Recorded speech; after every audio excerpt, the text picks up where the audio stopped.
Greetings. This is the Evening Run. A pleasure always. Your host, Denobi 2.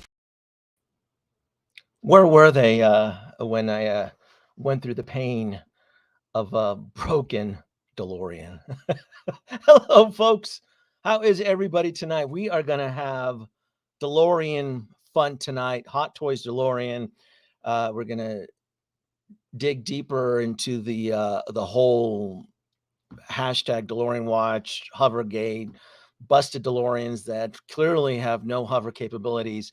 We're going to talk about that. It's going to be fun. This is going to be DeLorean Back to the Future live stream. I got a lot of topics, and I'm going to have a good panel. Might have some surprises, folks jumping in and out. It's going to be a lot of fun. Joining right off the bat is Mr. Moms Collectibles. How you doing, good sir? I'm very good. How are you? Thanks for the invite. I appreciate being here, and we talk about some DeLoreans. We're gonna have fun, man. We are gonna have fun. Wait a minute, hold on here. What is this? Let's hate on some things. It's fine. No, there's no Mandalorian hate. Well, not yet, anyway. There's no big Book of Boba Fett schlock here. This is gonna be Back to the Future. This is gonna be a safe area, right? It's gonna be a safe zone. Folks that have been violated or abused by broken hover converted DeLoreans, this is going to be a safe zone for them to share the pain and so forth. I sent out a few invites. I was hoping to get Local Luke, because he was one of the YouTube content creators that did get their DeLorean as I did as a based off of my impression, a day one pre-order from Sideshow. Mr. Mom's Collectible was a day one pre-order. I was a day one pre-order from Sideshow, and I know Local Lou has his DeLorean already, so I'm guessing he was a day one pre-order unless he was able to figure out a loophole of some sort to get his DeLorean. But regardless, most day one pre-orders, it's this week. We're going to talk about first impressions, first reactions, what's going on, the crowded market, and so forth. But before I move forward, let me spend a little few minutes here looking at the chat and see what the adventures are at here. What do we got here? Here we go. Oh man, you guys are busy tonight on the chat, aren't you? Let me get back over here. Checking in from Dallas, Texas, 10 p.m. Hello. Indiana, 11 p.m. Hello, the collector. Hello. In Vino Veretas. Ooh, Italian. I pre-ordered the 1989 from Jazz Inc. after pre-order the 89 from Jazz Inc. after seeing these issues. I'm talking about this one here. What does that mean? After pre-order, just seeing what? Have you seen the DeLorean? I am confused in Vino Veretas. I'm not sure. Maybe I'm pulling something out of context here. San Diego, 8 p.m. Hello. Oh, you are new. I don't think I've ever seen you. Andres Bereca Fuentes. Hola, saludos desde Chile. Very cool. If you're checking in from Chile, that's pretty badass. New Jersey, 11 p.m. De Fiodoma. I'm seeing a bunch of new faces in this chat. What's going on here, Wes? Because I don't live stream very often on a Saturday night. New Jersey. Yeah. TX Boy 210. What's up, everybody? Miles Morales. I know you're checking in from Singapore. Update on the broken Dome. We're going to talk about that. This is DeLorean. I'm devoting a whole Back to the Future live stream. There's a lot to talk about. Trust me. Another New Jersey. Hello, everyone. Checking in from New Jersey, 11 p.m. Sorry about the break you had to know. We might should be here next week. A little worried. Maybe. We do have a surprise guest panelist. I didn't ignore you. There you go. Who invited this guy? Here I am. I came here to bitch everybody because I don't have my DeLorean yet. We're gonna share pain. This is more of like a self-help group where everybody sits around chairs and they talk about how they were violated. Oh, yeah. Or the expected expectations. Not me. I'm fine. I guess I'm the, you are the exception. CT603, the golden child. And everybody's still waiting. Everybody's it's the anxious. The air is thick. It's like, man, I need to get my DeLorean. Where is it? What's going on? Use that keto loophole. Use that. Well, I sent him the invite. He's more than welcome to crash. I wanted to get his unique perspective. Bugman checking in. Reporting for duty. What's up, chat? Did the DeLorean come in broken or collector error? I'm confused. Well, we'll talk about that. We will talk about that. Goodness. Hello, Seattle checking in. Hello, Metal Obi. We got some faces coming in here. Ken Car. Oh, I know Ken. We're talking about Back to the Future and DeLorean. Ken is staying up for this. He's concerned. He's a concerned Back to the Future enthusiast. So absolutely. Definitely some new faces in the chat tonight. 11 p.m. from Toronto. Chew. Very cool. Thank you for joining in. Wow. I am scanning some really the pain. Absolutely. Single songwriter. Thank you so much. Shoot, you guys are CT603. Thank you so much for the $10 super chat. That may be the unboxing of the year. Your reaction was a lot of fun and great attitude. Look, this is something that the DeLorean was very special. It is still special. It was something about bringing in a new baby, a 1/6 scale vehicle, into my room and being. Is my camera wobbly? I feel like it's wobbly. And I like to capture, for the most part, when I film, I usually will dub my audio, my comments afterwards. But man, that was a clutch moment. That was painful. That was extremely painful. But anyway, wow. Let me give you. Let me see. Who do you want? Cinnamon or the twin? CT603. I'm deciding now.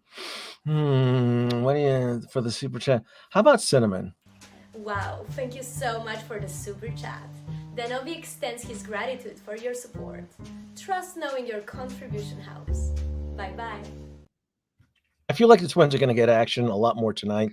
So we'll give Cinnamon a little bit of attention. It was painful. Yes, it was. It was painful.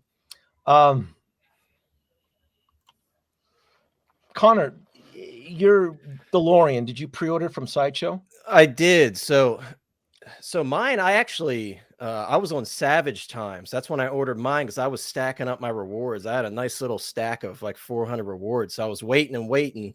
And interestingly enough, once I saw Adam Savage drop a video, and I'm like, well, shit, I got to get mine now because something's going to happen. You know, that's what I was telling myself. My alarms were going off in my head. So that's when I actually dropped my order.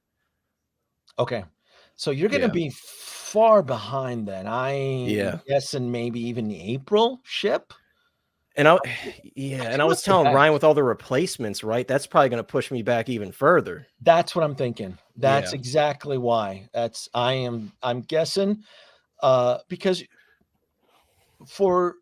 there's a formula for the amount of people that share and voice their concerns. So for example, like me, right? I'm kind of well known and I don't hide anything. I showed you folks out there my DeLorean in almost real time. It was just destroyed, right? And I voiced it. I reached out to Sideshow, and then that following morning, right before I went hiking, they had the label. They didn't ask me any questions. And like, it almost felt like another one. I wrote the letter, it sent the photos, and there was no A, B, or C option. Like, here's the label, just send it back to us. That's it. Yeah. They don't have it yet. It arrives in their hands on Monday. As to if I'm going to run into any obstacles on Monday, I don't know. I may run into an obstacle. I may not. If they're getting bombarded with returns, if I worked retail, I shared the story with Anthony Mafia, and I did retail years ago, about 15 years ago. And when you take returns back, in most cases, you would write the SKU down, you write the amount, and then you would submit a return loss order form. And then as a store manager, you're then instructed to destroy it. That's what I did. I would destroy the merchandise, throw it in a dumpster so it would not be salvaged, as long as everything gets documented so you can submit an expense report. I'm guessing this is what Sideshow is going to do, because I cannot imagine them sending something that big, heavy, back to Hong Kong. And man, to think what would it be to be a fly in the dumpster of Sideshow? Right, to follow it all, yeah. Exactly. Some people's Because even outside. if you Someone's because outside even in a if you van toy, just watching the dumpster. yeah, Well, that's where you see those YouTube videos, the dumpster divers. They're all That's collecting what the- DeLoreans from the dumpster, man. Someone's gonna find one with a drill hole out of the Mr. Fusion and And grab they'll that know where one. it came from, right? We don't know. I We don't recall, but you know, I can tell you the wheels alone have value. I mean, even if you yeah. destroy the frame with a big sledgehammer, those wheels are rubber. I mean, you can still do so much just with those rubber wheels. You can mod them, you can add them as props. There's just so much. But yeah, I would imagine that. And then we don't know what their hashtag dumpster fire. There you go. So you wouldn't imagine what it would be like just to kind of pillage and so forth. So Mm. Hot Toys. So Connor, you were part of the Adam Savage pre-order. Yeah. This doesn't affect what you've seen so far. What has been shared by Mr. Moms. His was good. Local Lou had issues. I clearly had some mechanical issues. I was struck by lightning. I'll ask you the opinion. Does this, and I think I have the banner, does this affect you? This is as you, because I was going to pose this question. Existing pre-orders, collectors right now in this state of mind, right? They see the fire, they see the chaos. There's a lot of karma finger pointing, right? Oh, Yeah. karma, this and that, and they'll look at, even Hot Toys, right? As if no retailer ever experiences defective merchandise or products. Yeah. But existing pre-orders affect moving forward. This doesn't spook you at all, though, right? Does No. you No. I mean, or does he cancel it? Do you keep it? Do you? look, I'll say this, like my money's all in. It's paid off, you know. Like at this point, I'm just waiting for taxes to be charged. Does it make me think that potentially I may have to send mine back depending on the luck of the draw that I get? Maybe, but it doesn't scare me away. I mean, at the end of the day, right? It's Back to the Future. It's something that's very important to me. So I'm not gonna look at others' experiences and just completely say, like, you know what, I'm out. You know, I'm not taking the chance, because I mean, there's a chance that mine will show up and it's perfectly fine, have zero issues, whatever. I mean, and like you mentioned, QC issues, they're very prevalent with every hobby, but especially in the 6 scale world. With it doesn't matter who you collect. 3-0, Hot Toys, in art, we've seen it across the board. Jazz Inc., we've seen it across the board. There's QC issue with everybody. So if you're gonna turn your tail and run every time you see QC issues pop up, then it very possibly might not be the hobby for you. Because if you buy enough of these figures and vehicles, as we're seeing, you're gonna come across them. That's just how it is, you know. So Mr. Mom, you didn't care, Ryan. You didn't, when you saw my review, you're like, fingers crossed, I'm going to get my DeLorean, and I hope that there's no issues with mine at all. Right? I saw it, and it oddly didn't really bother me, because what happens to one may not happen to another, you know? And, you know, when I watched the video, I felt your pain, and I made a comment to you, which I applauded you, and I'm not blowing smoke, but it's true. And you alluded to it, the fact that you still posted that and showed the transparency, Yeah. because there's definitely people like, and like I filmed my review, I put my review up today, and I did the opposite. I overdubbed afterwards because I wanted to just take in the experience. And you did it the same way, but you could have honestly not reviewed it, shipped the car back, got the new one, and then reviewed that. Right. But you left it transparent, and I kind of did the same thing when I did my review of how the wheels came out. And if anyone watched that, I'm not trying to blow, but it was like patience, but it can be a little stressful with the wheels because of the way that it's engineered, which I think it's an R&D issue, not a QC issue, which we can get to that at one point. But yeah, no, it didn't do anything for me. I was still waiting for it. So That I'm writing something here. I'm gonna add something on here, because I don't feel like there's a lot of content creators out there that would have posted it. no, I I can count on one hand, maybe, if that. Yeah, like out of the scrutiny of other vendors out there, other retailers that make 1/6 scale vehicles, you almost have to wonder if they received a vehicle. Let's just use something anonymous, a Batmobile, and there's different versions of Batmobile. I'm not alluding to a specific model here, but I mean, if this same Batmobile, existed during the original Star Trek's era, I mean, is this just? I'm keeping it very anonymous here. If somebody would have received a vehicle of questionable QC error, would they post their video? I don't know. There's a lot of content creators out there that would have the balls to do so. So that's where kind of my tinfoil hat kind of tends to slip in. Content creator omission, right? Does it exist? I even putting on the tinfoil hat, I kind of feel that Adam Savage gets a comped DeLorean. Who's to say that's not the second DeLorean being reviewed? Who's to say him and his team, they received a defective DeLorean, contacted Sideshow, hey, this thing is busted, and then they get a FedEx one the following day. Yeah. Would Adam Savage get in a comped GIF? Would he review a defective DeLorean? No, I don't think he would. No, I think he would. I think he would use the professional clause and, hey, Sideshow, we're going to do a review on this DeLorean, but this thing is, we think it's busted. It may have been dropped or something. Oh, that's okay, Adam. We'll send you a new one. And then he gets another version and so forth. Yeah. And it's just one of those things that, because I felt like I was the first one, like, is there anybody else? Was it me? Right? Was it, did I cause the breakage? Right? Because everybody, clearly after I posted the video, everybody put on their engineering hat, their civil engineer, and everybody had their 2 fucking cents as to why those axle wheels broken into. I just saw one over here on the comments where, well, you drilled on it too hard. I'm like, what do you mean drilled on it too hard? Did I sit on the drill? Calls it a mini quake within the plastic. What? What do you think? I don't know how to operate a drill? You caused the break in the space-time continuum, and then everything just kind of went downhill after that. And just to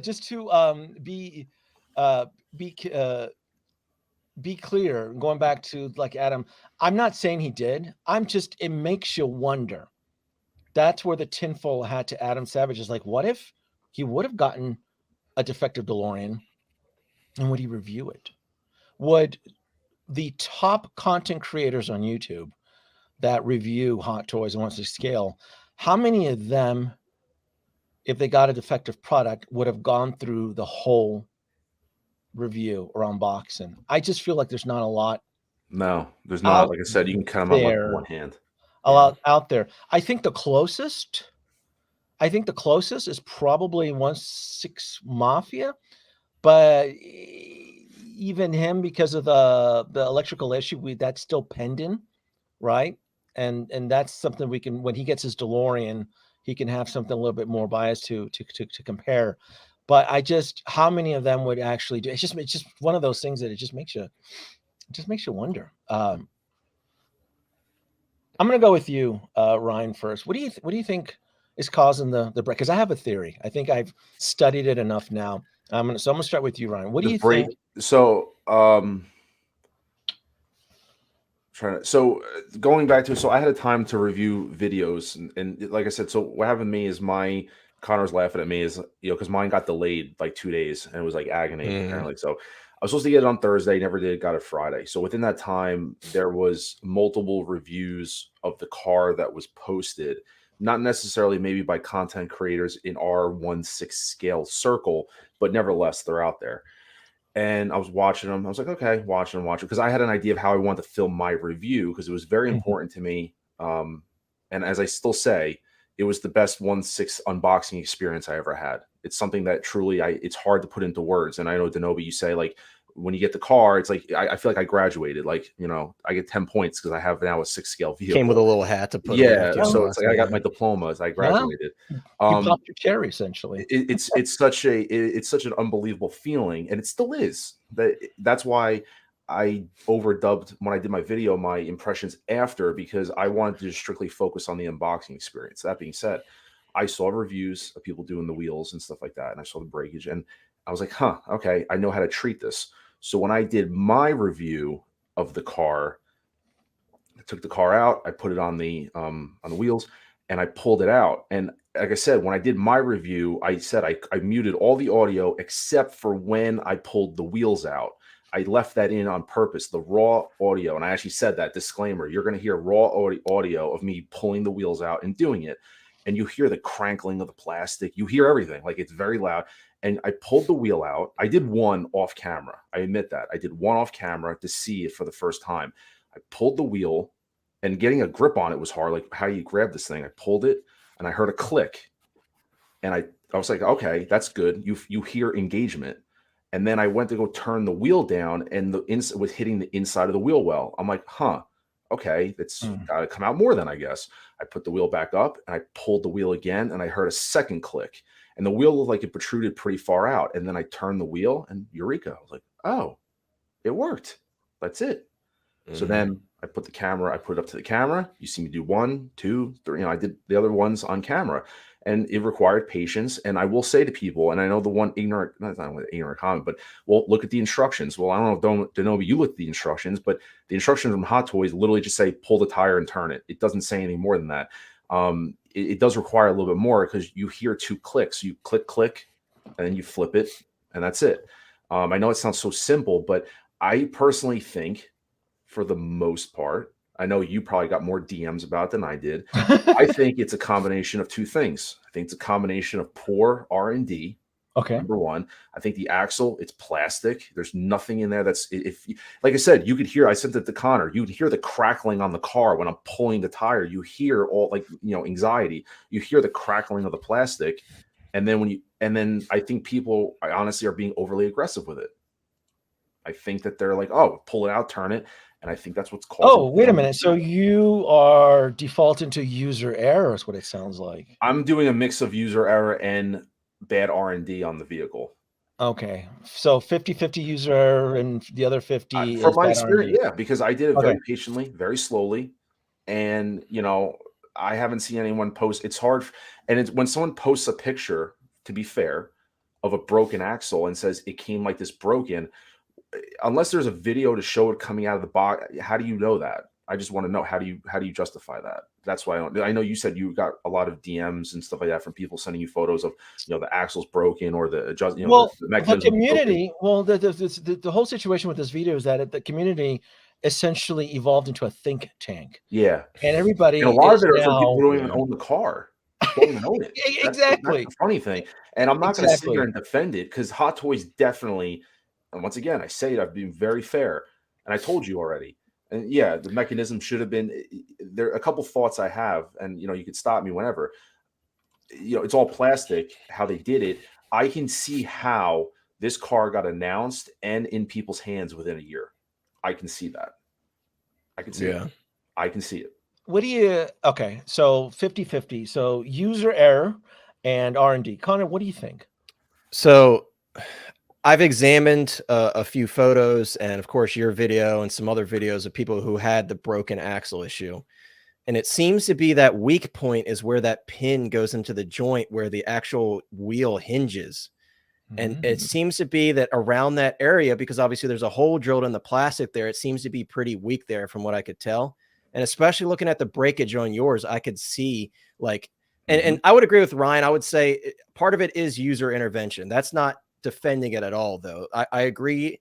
Again, I don't have it in hand yet, but just from what I could see, it seems like the plastic is way too brittle. And I do like Doc saying that it should have been reinforced by Diecast. Like, obviously, Hot Toys knows some people that purchase these DeLoreans are going to be relatively new to the hobby. And from what I'm hearing from you guys, the instructions weren't very clear. So it's very interesting to me. That's like Ryan was telling me, like the steps and the amount of clicks you have to pull it out in order to fold the tire down. It's very interesting that they didn't make that clear.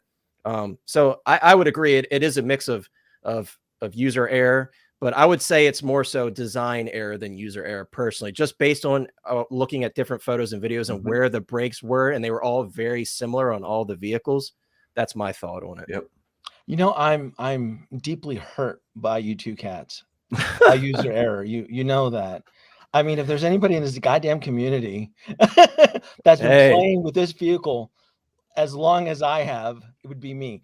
No, look, I was talking to a lot of people on the phone, and I was even beginning to doubt myself. Like, was it my dumbass? Unfortunately, I don't know. Like, was it me? Was I just too giddy and excited, and I pulled it out, but before it was ready to, I didn't pull on it long enough, and I don't know. I don't think it was user error. I do think it was a combination of R&D, and I'm going to put on my Gregory House hat for points who gets that reference. Anybody that gets that reference. I'm going to put on my Greg House hat on, and I did my detective work as to, well, I reached out to a couple people I know in Hong Kong. Big Bretta, who lives in China. This is unheard of. This does not exist in China, right? The stuff is provided to us there. This was not seen in China. This is well, but to Big Bretta's concern too, though, the majority of the batches, and he did say in a stream, had not been fully released yet, but it has not been seen in the Asian world yet. Look, when I do a review or unboxing, I go out of my way to avoid watching other people's reviews. That way I'm not influenced and I can create something a little bit different. Oh, did someone get it?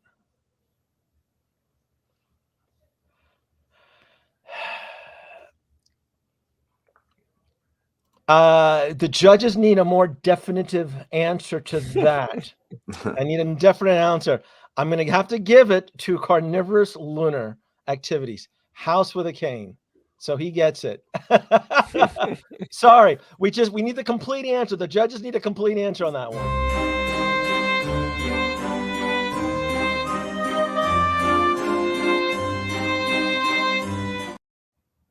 Yes, Greg House. He's a doctor and he solves mysteries. That was a reference. So the reviews, tons of Japanese reviews. In fact, some of the best reviews I saw were from Japan. They all loved it. They were oozing. So the point is, there's no evidence in Asia. Then we get to the US, and I'm part of the first batch. I'm part of the first class of new recruits, because I was a day one pre-order. That following morning, I hit pre-order, so I knew it was inbound. And I didn't waste any time. The minute the DeLorean arrived, I had everything all prepped up, solder and iron drilled. I had everything. I was ready to dismantle this thing and really modify it to the next level. And I saw the videos. You pull out the tires and you lower it down, but you're suggesting that if I didn't pull the tires long enough and I pulled on it hard, I essentially would have created the crackage. And I have a problem with that because I've seen other videos where others are pulling the tire and they're having difficulties, and then they figure it out because there is a locking mechanism that prevents you from pulling the tire all the way down until it is pulled all the way out. Mm-hmm. So I don't think it was user error. What I do think is R&D with a combination of elements. I'm talking force majeure here. These vehicles were in a cargo ship out in the Pacific Ocean during probably the most extreme cold weather. In fact, it was just snowing. It's been last week. It was snowing in Vegas. It never freaking snows here in Vegas. It's been snowing in Vegas. California had a freaks. It's been snowing in the mountains. Everybody thinks it's Christmas Wonderland out there. California never sees snows. Japan last month had snow when Japan, Tokyo gets snow, it's just as rare occasion as it is here in Las Vegas. It's been extremely cold in that part of the earth. I suspect, my theory, and I wish I can prove this, is that these things were on a cargo ship below freezing temperatures. And if the vehicles weren't packaged right in the styrofoam and there were pressure points as the vehicle sat, really strong pressure points, like it was just Velcroed in tight, right? I don't know if you understand what I mean, Ryan. Like the wheel is pushing against the styrofoam really hard, right? Because they're using Velcro straps. And you have these vehicles out in the, I don't know, the Bering Straits, the Pacific Ocean, exposed to extreme temperatures, probably near below freezing. I'm thinking the plastic, just like the T2, when it gets really cold, it gets brittle. The plastic is not flexible. And I think it cracked. That's why we're seeing a lot of it. We're seeing it majority through the U.S. hot toy collectors. The cold could affect a lot of things. It could affect electronics. If these things, it's using so the DeLorean has an analog switch system. You tap it twice. That's not digital, right? But if there is a microchip, like a microprocessor, that's managing the lighting system, and that thing is exposed to really freezing temperatures, that can get damaged. And you're asking, well, it should be an analog circuitry system. Not necessarily, because Mr. Fusion blinks. That would imply that there is some sort of mechanism on there that's keeping those lights blinking, and the different throttles of voltage from the dashboard to the headlights. And you're going to want to like it, just a simple rudimentary microchip, right? It's very simple, the cheapest. That way, the lights in the headlight are super bright, and then the ones in the dashboard are just very dim. It's like a voltage meter. I think it was a combination of extreme temperature and then just poor R&D design. I don't think it was user error, because if it was user error, the excitement I saw in a lot of these Japanese unboxing videos, which are really interesting because you can put the subtitles and watch them, it just wasn't seen. It wasn't seen. It wasn't reported. So the fact that we're pointing it at user error, and then I've had other people send me screenshots and photos. Hey, Denobi, I encountered it too. I opened it up, and without even pulling the wheel, you can see the hairline fracture. And that's what I wondered with yours. Like, I wonder if yours was rolling so poorly. Like, if maybe there was hairline cracks in yours already. You know, I thought about that. I was hurt. I was emotionally distraught and hurt. I really, really was. Yeah. Was it me? Was it my dumbass? Because and the constant comments that I would get. Well, you rolled it on the floor. Well, what the fuck? It's a goddamn giant Hot Wheels. What do you mean? It's a car. Right. And that's why I reached out to you. I was like, did they advertise that the wheels roll? And you're like, yeah. So it's like, you should be able to roll the vehicle if they're advertising it that way. And obviously the Mark I DeLorean rolls 10 times better than yours did. So I don't think it was the UPS guy. People were like, well, it was a shipment. It was a disgruntled UPS guy. I've seen this one too. I don't think so. I don't think it was. I mean, yeah, they do suck.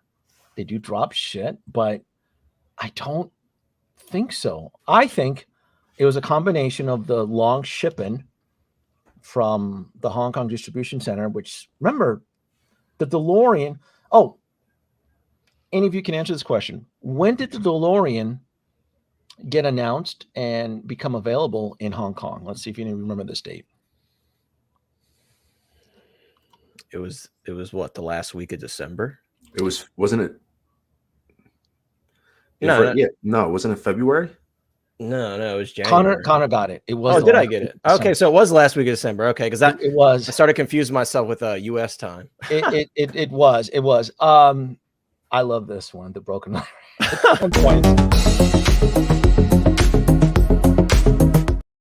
No, it was. Okay. And then you would assume, right? Logic would dictate that then the U.S. shipments were boarded on the Titanic or the Olympia, headed to the U.S. right for the new world. Mm. And so these things, and then I got mines. Did I get mine in March? Was it March 1st? When did I upload my? Yeah, it was Tuesday. So it was over 2 Tuesdays. So it was over 2 months. 2 months in a boat in freezing temperatures. It's been really cold on this side of the world. that's why I'm kind of using the element situation. And it could even be then argued if someone wanted to kind of argue, well, Denobi, didn't Adam Savage get his a lot earlier? He probably FedEx. I go, yeah, you're probably right. So if my theory about the temperature when something is exposed to hot and cold and products expand, doesn't matter if it's metal, glass, or plastic, when something's exposed to extreme temperatures for a long time and then it is suddenly warmed up, things contract and expand. It also makes things like plastic, the polymers in plastic tend to be brittle, and it could also weaken it. It's a weak R&D. You can kind of clear it. You can see it there. That's holding. It's a heavy wheel, right, Ryan? I forgot. It's a rubber heavy wheel. It's got some weight to it. Yeah, it's cheap R&D. There's no doubt about it. Someone should crack it off before they send it back to Sideshow and weigh it individually. Yeah. But it's like I said, it's cheap. You feel it when I pulled out the wheels. I think there was one where I actually went like this. I'm on my camera. I took my two thumbs and pressed it again and pulled it out like that. You could feel like the whole thing's you could feel the plastic crank. You hear the sounds, the crackling and pulling it out. I mean, it feels like a rush job. It's just, there's no way around it. It could have been die cast. They could have made that piece die cast, or something stronger than plastic. It should have been die cast. It should have been die cast. I mean, I think so too. If they would have came out and said, hey, listen, we did the update on the hover conversion. It's going to be another 4 months, 3 months. But what we're going to do is we're going to make this die cast. It's going to pay off in the end. I think everybody would have waited. And I think that there was definitely some pressure because, I'm going to say it. Let's just call it what it is. Jazz Inc. was teasing doing this. The Hot Toys went in and did a hold my beer kind of thing. And it got pushed up, right? It was originally, what was it, July? Or no, it got pushed up from end of the year. It got pushed up early. So it pretty much was a full calendar year from announcement to shipment. And as I said, looking at it, I can see how they did that. I feel like that, I should say. It was an R&D challenge because they were quite well aware that the drooping tires were not going to fly with a lot. No, so they had to do something to innovate. And you could even tell because the artwork on the box is the old droopy tires. Stuff. Yeah. When I threw that out because I was like, I don't want to look at that. I kept the instructions because that had the car. But when you open it up, it's the droopy tires. So they didn't even update the artwork because, that was already pre-planned, obviously. So they tried to, I feel like with this situation, I think I said it to you, Denobi. I think they tried hitting a home run by giving the people what they want. And in return, I think they hit a double and they stole third. And that's kind of where we are right now. It's not a home run. Yeah. That's kind of where it is. It's a shame though, because the actual CAD design is brilliant. The way it functions is brilliant. The way they figured it out is like, you think about it like, oh, this is what it took. It is. It's simplistic, but the way it was done, yes, it is. They should have just added the die cast. Now, let me ask you this, Denobi. Looking at the vehicle, I don't know how much you inspected the undercarriage. Is this a separate part? These convertible wheels, can you remove that? So let's say, obviously this is just like spitballing, but let's say Hot Toys is like, we're going to send out replacement parts to Sideshow that are stronger than what comes with it. Is that possible at all, or is it kind of all part of the undercarriage? No, this is heavy labor intensive work. I knew they were going to they would need to ship it back. Something like this, to have that. This isn't something that you would ask somebody to put putty on and crazy glue and some touch-up paint, right? Where there's scuffing. You can usually comp a collector or a buyer. Well, there's paint scuffing because blah, blah, blah, blah, blah. All right, we'll give you a coupon or something. Can you please shut the fuck up, right? That's what they typically do. Someone's hubcap fell off. But there you go. Well, but the hubcap, they all come off. Well, I was going to say something. You mentioned that they all come off automatically, right? Yeah, I see the break point where the glue was, but it's there's nothing. Well, I put it back on, it doesn't stay on. So actually, now that you bring up the hubcaps in the Mark I were never glued. They were just kept on by tension, meaning you can use like a plastic tool. Yeah, there's like a little. Oh, you can see it. There's like a little. Oh, those are different. Yeah, that is that's a brand new hubcap. There's holes through it. The original ones do not have holes. Yeah. Oh, so okay, All right, you are forgiven. I thought I was wondering, what's he talking about? The hubcaps always came off in the original, but because those have holes in them, Yep. that's a brand new R&D. You could see the glue spot Yeah. where it was glued, and because this was laying in the styrofoam. When I took the car out of the styrofoam, this was laying in the bottom of it, so I just didn't get a chance to glue it back on. Somebody already did Doc Smizzle. What was it called? The Brookalorean. That was clever. I just thought that was some clever shit. Yeah, it should have been diecast, but then you run into that slippery slope. Well, then it starts to raise prices. Mhm. Should Hot Toys eat the cost of the tooling? Diecast tools require. I mean, diecast molds require special, expensive diecast tooling, right? I was just proud of them at this R&D design, even though that light bleed on the wheel is trash. Oh my god! No, Yeah. please. I can work with that. It's you not can going to see that. dissuade me. I'm used to modding this shit, so it doesn't bother me as much, right? Share the pain, Ryan. I know that light. It's starting to irk you now, isn't it? I despise it. I despise it. Funny because that's the thing that bothered me the most, and I haven't even seen it in person. But like at first glance, when we saw the final product, I'm like, dude, that's weird, man. So I made the comment, and as you see, it's right there. I mean, it's out of focus, and you can see the light bleed. It's evident. It just, and like Denobi, what I said to you was that, like I said, the stand. My biggest gripe was the light. Like if I had to pick like really big overall gripes with it, it's the bleed and the stand. Two biggest things. Like two biggest. Yeah, takeaways. that stand is pretty. It's garbage, and how it actually mounts to the car, it's garbage. I mean, and I left it in the review. I almost kind of dropped the car the first time because I'm putting it on. You don't need two people to do it, but once again, the instructions aren't like super clear how to do it. So I went to put it on, and I felt myself, you know what, I got to put this down and like kind of regroup, and I did it again and got it locked in. But the bleed that's the problem, is that like if you have it displayed like I do, like that upward hover mode, you don't see the underside of my lights at all, and you just evidently see the bleed so much more. And I'm going to do what you said, eventually put it level where it's just hovering off the ground, because right now I got to redo, because I have the Eagle Moss one there. I have to shift everything around and whatever. So when it gets to it, it will be visually adjusted, but it just, the light bleed, and the camera always picks it up as yellow. It is a soft white, which I know you're talking about doing like a very more vibrant white, but it's not yellow. It is white, but the bleed is just so. Mine are white. Yeah. Yep. In person, they're white. They're soft white. They were yellow. I mean, I took photos. Am I not? It looks very yellow on camera. That's for my sure. camera picks. Is that what it is? Right now, it's picking up yellow. I'm telling you, it's soft. But are you kidding? I mean, come on. You don't think that's like a warm? Oh yeah, that looks warm yellow on camera. But even in person. No. Oh, it's lighter. No, they were orangey, dude. No, even on my camera, I didn't alter my footage. So what would you say in person? It's like a 3000K color. Yeah, it was like a 3. That's what I've been saying. It's like 3,000 to 4,000K, and I'm like, I'm gutting those lights. Dude, I'm putting in the cob light. I'm putting 6,000 cool white. Those things need to be like jet super. That's white. Like right now, I just turned the lights off in my display. That's not yellow. It's soft white. Like I just got up and turned the cabinets off so you can see just the tires. It is not yellow. It is a very soft white. It is very soft. It's very mediocre, but. Okay. Thank you, Lane Kramer, for the $2 I was due to get. Lane, you're killing me, dude. You're bringing in arts here. Come on now. You're QC. I have no idea what you're talking about. Canceled my Joker from 1/6 art. Lane killing. This is DeLorean, Lane. Lane, you're killing me. I almost want to deduct points from you now. This is it, and I'm even giving you any. This is Back to the Future. This is a safe zone.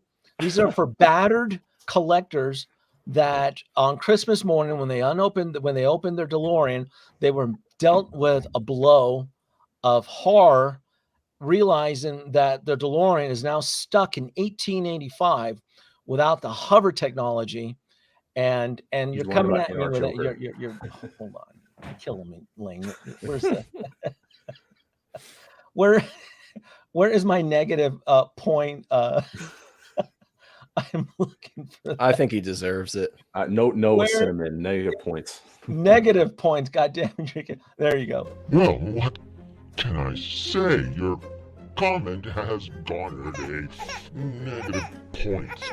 10 points will be deducted. But thank you so much for the super chat, though, Lane.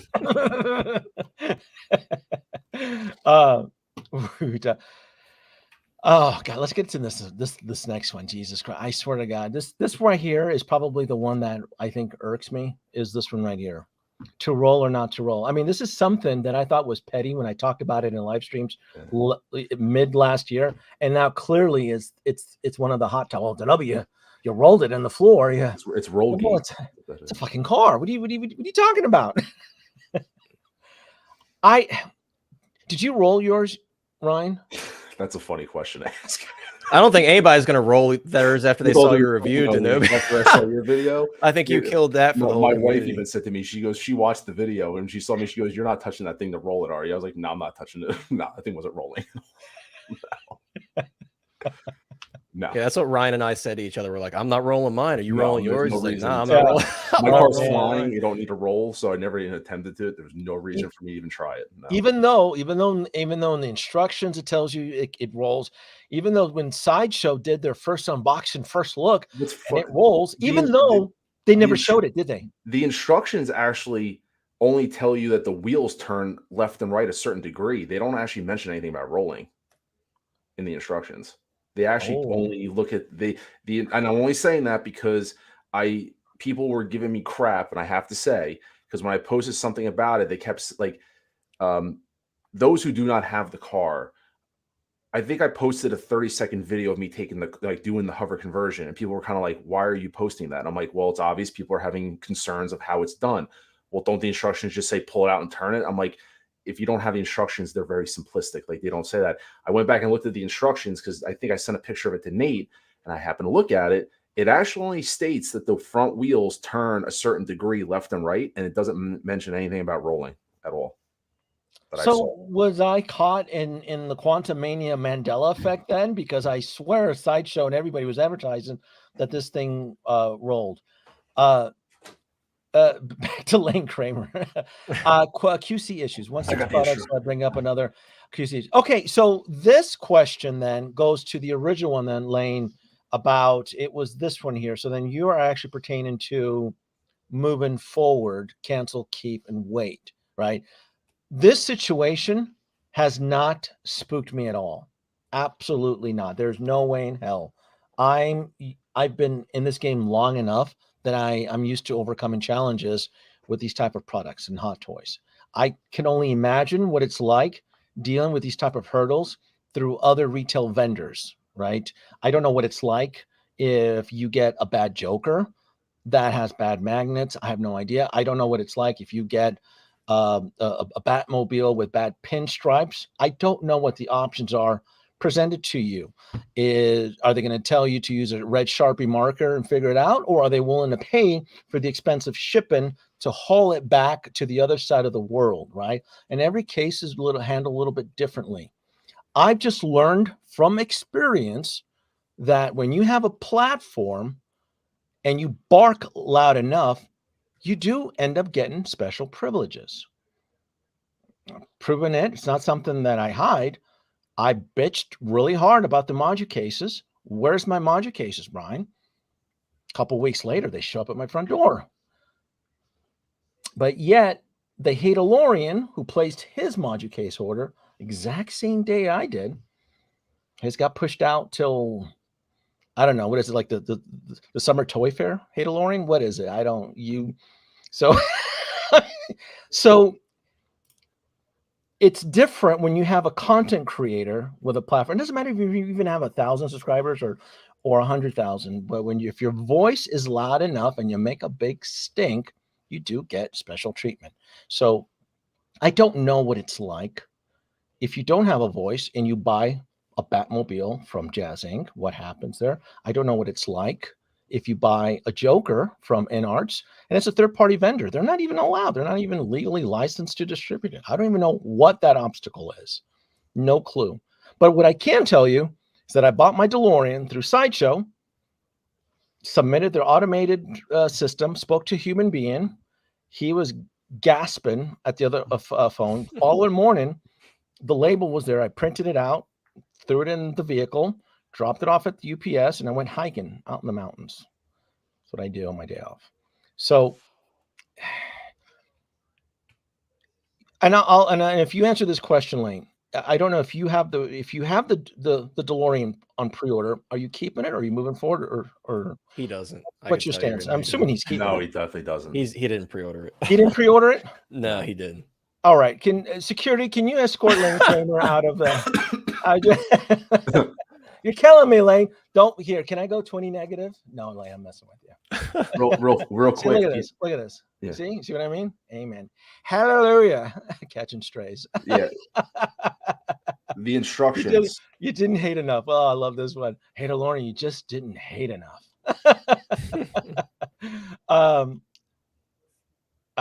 To roll or not to roll. God damn it. Look, that's not fair. This is a giant, this is like a Hot Wheel, a vehicle with wheels. When no one's looking, you're going to sit on the floor like a big kid and you're going to roll this thing. And if you haven't, you better. You have to. At least maybe for what is for 20 degrees, right? And we'll roll it for 20 degrees. Ryan, I mean, with your kid, I mean, a few inches. Look, it's no secret. When I got the Ecto-1, my little baby girl, she was 6? She was playing with it. She was putting her fucking Barbies inside the Ecto-1 and stuff. She was having a hoot and she was pushing it back and forth.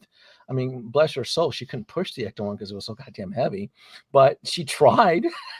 I thought it was cute. I didn't buy it. The Ecto-1 rolls on the floor.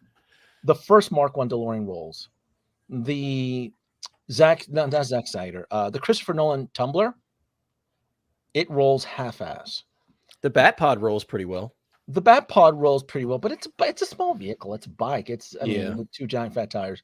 Yeah.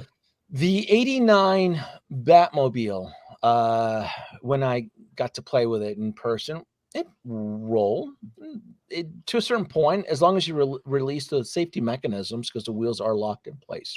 So even that, I'm not sure. But I remember back in the Facebook days, the 89 Batmobile never properly rolled anyway, even if you did remove the stupid little locking mechanism, the little red tabs underneath it. So to roll or not to roll, I say that it would be left to customer discretion if you want to. I know, Ryan, you're spooked. You're never going to roll yours. No, well, in the instructions here, I'm rereading the instructions, and it under F, they call wheel movement. It just says front wheels can be twisted left and right by 20 degrees only. That's very restricted. And there's very restricted. Doesn't it say it on Sideshow's website? Can someone? Doesn't it say the damn thing rolls? Well, Denobi, they also told us that the General Grievous was a new figure, so it's very possible. It's very possible. I know. You never know. That's what happens when you don't vet this stuff. Yeah. Denobi, you're still going to get 2? Absolutely, damn it. I know the future. There's no way in hell. I don't care. As long as the axles in my next one arrive perfect. Oh, I'm still gonna mod this bitch. I'm still gonna drill into it. I got that yellow 4,000 Kelvin light and sit. Ew, no. I even had my paint, my matte black bear paint that I was ready to start the little 4 screws there. I was ready to start unscrewing that stuff and taking those that acrylic see-through, and I was just gonna spray paint it with probably about 3 coats just to prevent the light. There should be no light in any iteration of the DeLorean. There's been Back to the Future, the ride. There's been There's been part 2. Where else would it have been seen? Ready Player One. Even that Walmart commercial where they had all the Hollywood vehicles. There was no light bleed. Yeah, do you guys remember that Hollywood commercial? Yep, during the Super Bowl. They had all the Super Bowl Walmart where you saw like the Ecto-1 and all that stuff. Yeah. That DeLorean right there, that is, to me, a continuity error. That is a vagrant violation of continuity error. Blasphemy right there. But it's an easy fix, and it's not going to persuade me from buying it, because this still has the rear thrusters that light up, and the interior cabin is fantastic, because the Mark 1's interior dashboard and the time circuits never lit up. And to me, it even though I was distraught with the broken hover mechanism, it still warmed my heart that the time circuits lit up, and I thought that was beautiful. I was like, this is cool. I can fix everything else. So now, Denobi, I have a question for you because this was brought up. Your Mark 1, did it have the same?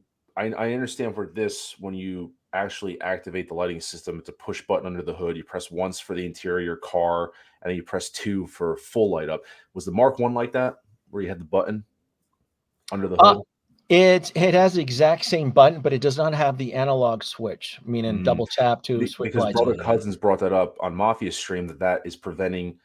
That's another thing. Even Doc actually brought it up. I think that's actually preventing you from being able to hardwire this into your system, where like all my cabinets are on by Wi-Fi, where I press a button, everything turns on. This car can't be hooked up to that because of the way that the lighting system is on the car.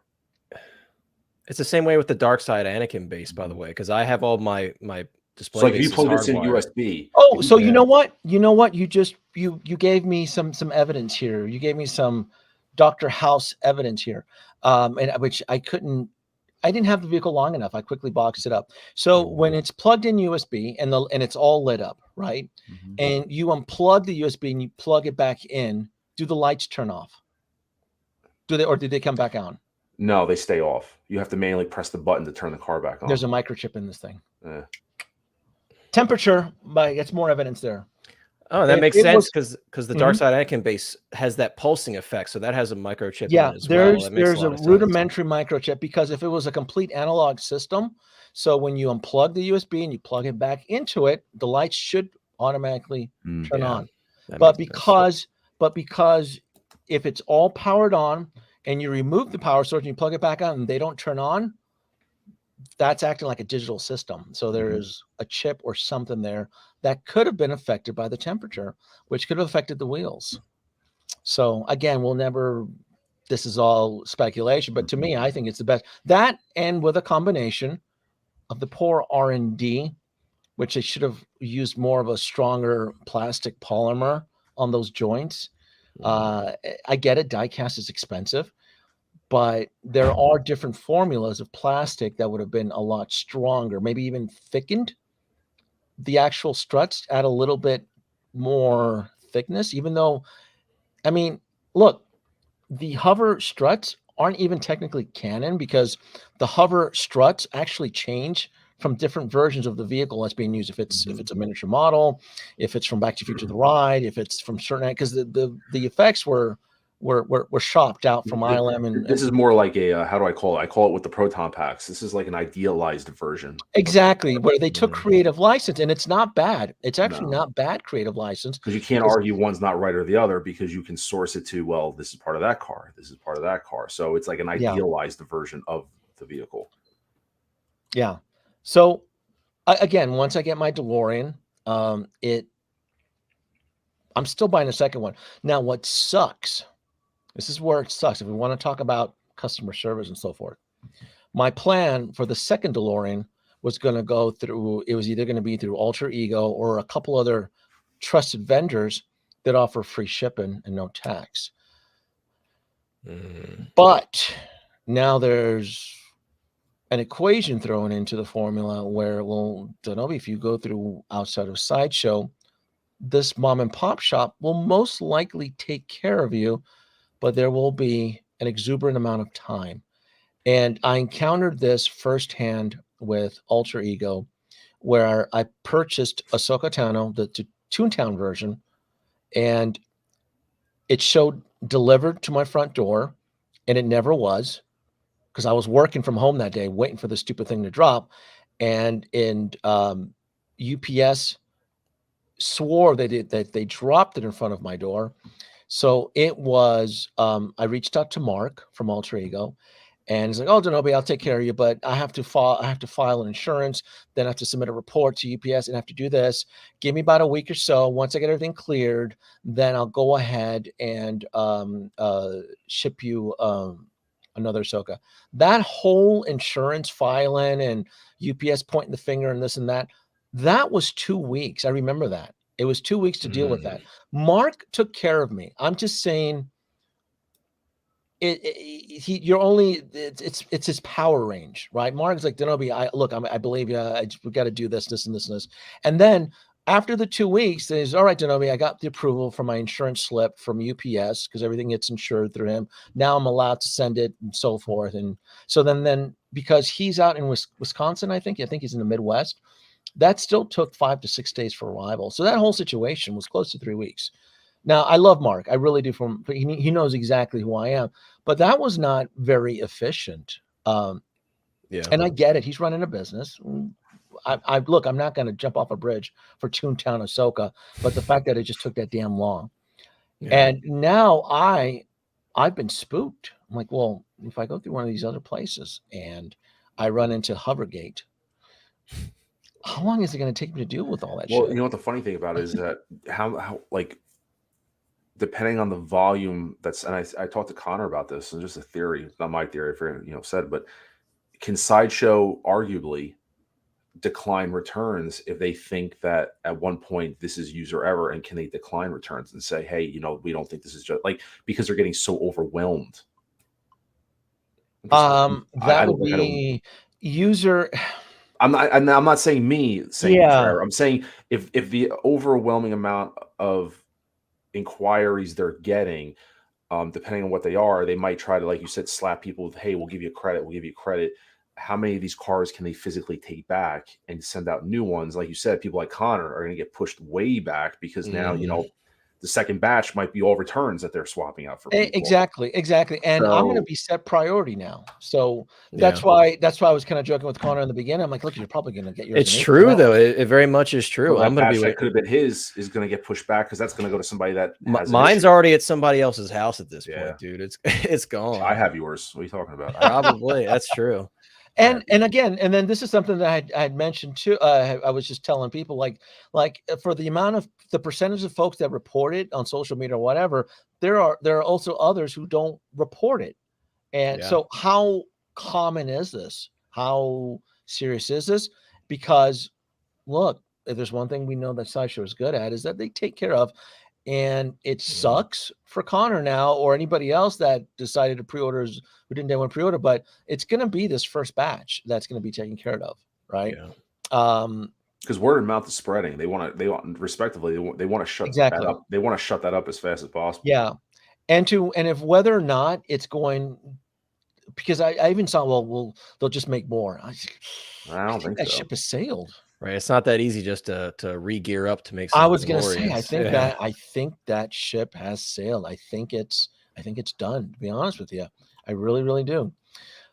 David Z with the super chat. Right out of the box, left wheel in back dead. I'm going to try and send it back for fear of a broken one. Sideshow's offering $85 if you keep it. You see, I wish I had a broken tail light because I'm a master of USB hack and electronics. So if I'm kind of jealous of like Local Lou and some of the, because I'm aware that some folks in the community did end up with electrical issues. That's an easy fix. I was going to gut out the electrical system anyway. That like, who cares? And I probably would have bitched to Sideshow, but I don't think I would have returned it. But unfortunately, the broken axle and the strut, I can't. I don't. And then here's the kicker too. I sold my 3D printed struts to a dude in France, and I sold it cheap.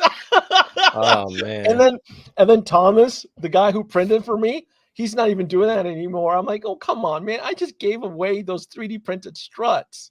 Because that's right, because you deconverted your other one, right? Exactly. I brought the hover version of the Mark I back to the original Mark I. I'm like, these 3D printed struts. And I gave it away. I sold it on Instagram for like $100. Oh, I remember you posted that. Some guy in it was France or something, and he goes, "We miss you. I'd buy it from you." And I was like, "Yeah, sure, whatever." I'm like, I'll never need this. And now I kind of regret because now I feel there could potentially be a long-term issue.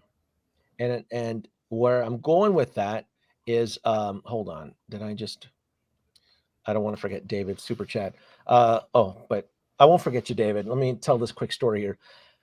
I suspect that there will come a time, Ryan, where either you or your little baby girl, when you're not in the room, is going to try to convert let's say 1 or 2 years down the road, is going to put the wheels back to its drive mode, and it won't and be. It it'll will snap, break. Yeah. and it'll break. Yeah. Yeah. I really do. I almost wonder if this is one of those things where now let me flip that. Yeah. It almost wonders, do you maybe have to almost like exercise it and take it off of flight mode to put it back into car, like regular drive mode, maybe after a few months to exercise it to make sure that doesn't happen? I think because there's a spring tension in that pin, I think you're on borrowed time. I think it's inevitable, but it doesn't. All right, let me. I can go a little bit deeper into this. David Z, thank you so much for the super chat. Yes, you are lucky, good sir. That's all you got was electrical. Because to me, I told Ryan and a few others, I was going to gut out those shitty warm lights anyway. I was going to try to daisy chain some Cobb LEDs, kind of like you saw in the video where Mr. Fusion's gone critical and that super white bright light. That's what I want for my DeLorean. So I was gonna go in there and snip because I have a voltmeter and I was gonna just try to rig it. But yes, thank you so much, and I get to use the twins, don't I? Excellent. Thank you kindly for the generous super chat. Denobi2 extends his praise for your support. Christmas miracle there. Go back on there. So I do suspect that because of the situation, and heaven forbid you're an East Coaster. Heaven forbid you're like this one dude. Oh my God, he's. I'm gonna pick on you, dude. You know what I'm talking about? The one that lives in Miami. Oh shit. He was on Anthony's stream today. I'm having a brain meld here. I know who you're talking about. I don't remember his. I can't think of his name. Where he lives like 5 feet away from like the ocean. In South Beach. It's a Dario. Oh my God. There we go. Doc just put it in the chat. Desi. Doc, help me out. Doc, I love picking on this boy. Desi, there you go. So heaven forbid you're an East Coaster that lives in South Beach, Miami, exposed to force majeures and hurricanes and shit and salt air. The inevitable can come to you quicker. I think these joints are going to fail, and we're going to have a little bit of a history class here because this isn't the first time that something has aged poorly with Hot Toys where the damage didn't show up almost 1 to 2 years later. All right, class, let's see if someone figures it out. From the early days, I have something that there was a defect. Actually, there's probably two. I'll take the second one, but there's one specific that I'm referring to that when it came out, it was gorgeous. It was just heaven at sight. And then 1 to 2 years later, there was an R&D defect. It started to creep up, right? It started to show up. All right, I'll give a tip. Let me see. So I'll take this one. Ed 209, that's a good one. Ed 209 would have been my second choice. So he gets it. But the one I was looking for, Ironmonger.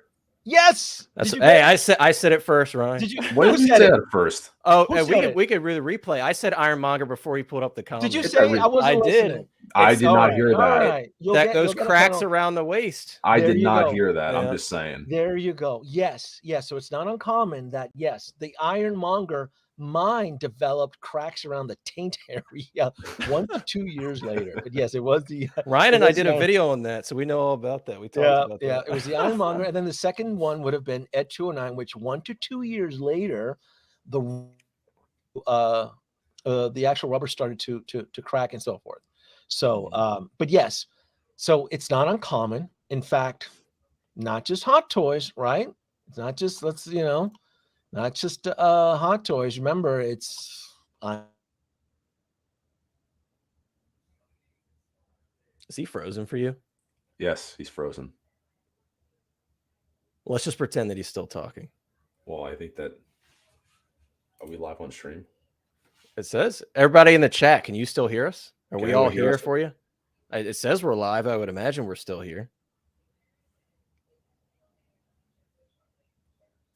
Let me. I'm gonna refresh the YouTube page. Let's see.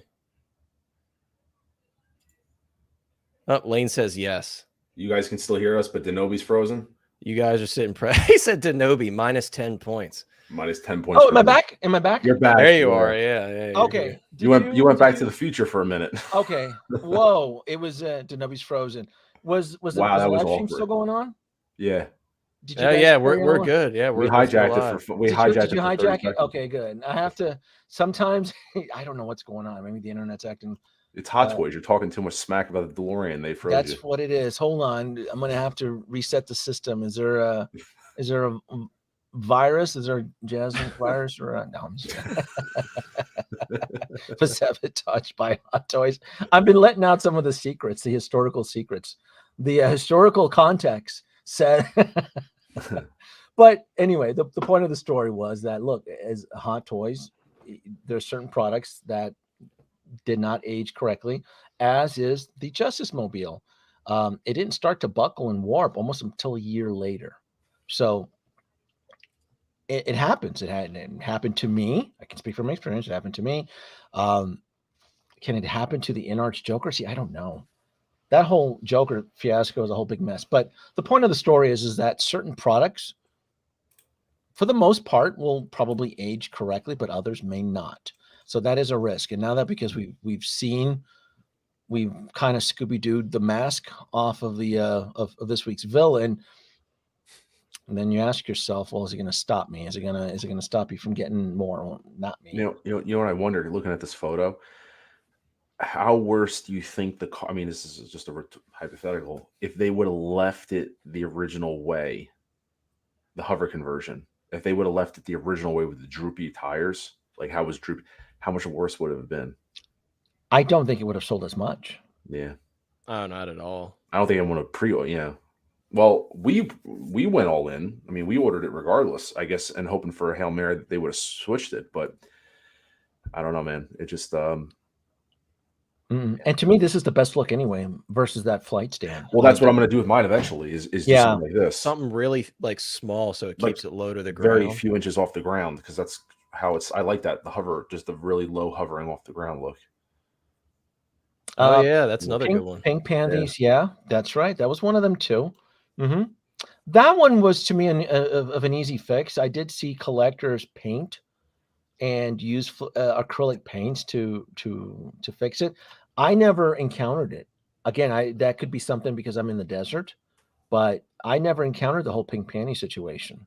I never did. I had the original Mark VI forever in my Hall of Armor, so I never saw that, but I was quite well aware that it was a common problem. Was that something common with the East Coast? Humidity, salt air? I have no idea. No clue. But I just have never experienced that. But I guess to recap on the whole, this could come back and bite us down the road. You're probably never going to move it from the hover mode anyway, are you? You're going to. No, yeah, it's a set it and forget it type of thing for me. Yeah, I mean, there's definitely, one or two times maybe, but it's going to stay the way it is. It's just, there's no reason not to for me. Did the flight stands, was there a situation? Well, I did see that one video of this one older gentleman, like he was having a panic attack putting his DeLorean on the flight stand. He was scared as shit.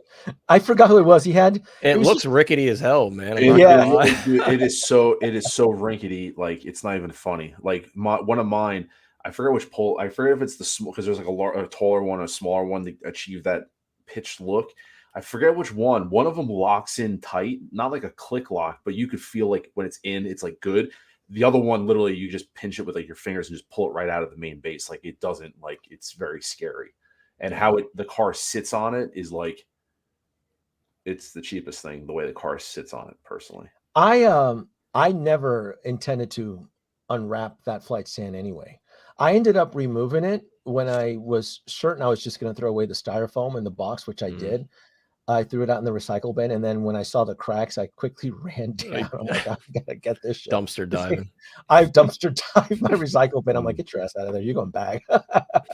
But no, I in the same manner as you did, Ryan. I'm not saving this box of styrofoam. Oh no, that's what I mean, people were making fun of me. I think one of the first questions is like, "What are you doing with the box?" And in my review, I decided to like, you know what? I'll answer that question. And I put the video I sent you to know me walking out to the trash, throwing it. It's out there right now. I'll sell it for $50. Anyone wants the box because apparently, people are like upset that the shipper, which is the shipper, it's the shipper, and mine came dented. So I thought about, should I call Sideshow because my box, which is the shipper, got dented. I'm like, no. And I did an all points inspection before I got rid of it. It wasn't like I got rid of it and then did the car review. I checked everything out. And then I'm like, for everyone's like, oh, you got to keep the box, Connor.